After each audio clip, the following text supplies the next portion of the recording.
When I talk about sex drives or sex life or anything sexual, I often talk about sexual personalities. And if you really want to know, check out this book, making sure you can see it. But it's by John Kappas, and it's about emotional and physical sexuality.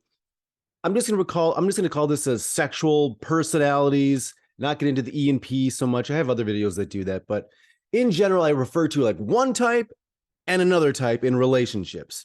So a good way to kind of understand this dynamic is through an example of the party. So the party example is, what are these two personalities like when they're at a party?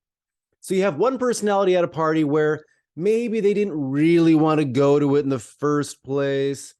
They maybe had to spend a lot of time by themselves and kind of uh, get the courage up to go. Maybe they're dragged there by somebody else, their more outgoing friend. It's a little bit like an introvert, but they're there at the party. And what do they look like at the party? They're the ones that are off, sort of in the corner or off to the side, and they're talking to that one person, maybe for the whole time in some deep conversation about something.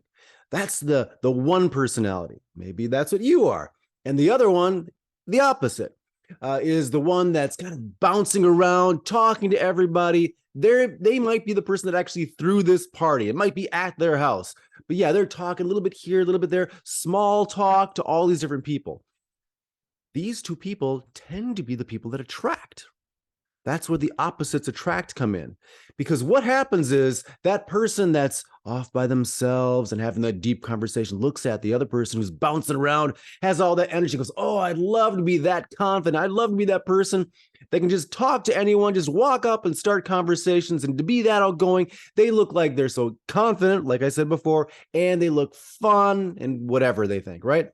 And the person who's doing that looks at that person off in the corner or on the side, having that deep conversation, thinking, oh, they must be so smart.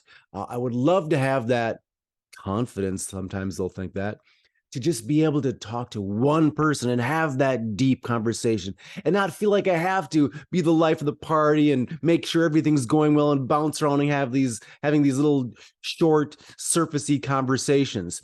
So that's how they're sort of admiring the traits in the other person, and that's what connects them initially is are these differences. Now they hopefully have some things in common, otherwise why are they together? But that's what these two different sexual personalities are like out in public when they're not being sexual.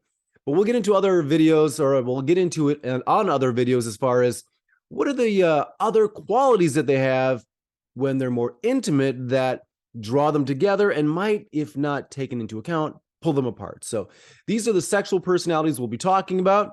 This is the example in the real world. If you have any questions, put them below. Otherwise, reach out to me in DM if you want to schedule an appointment, and we'll go over your life and see if we can give you some help.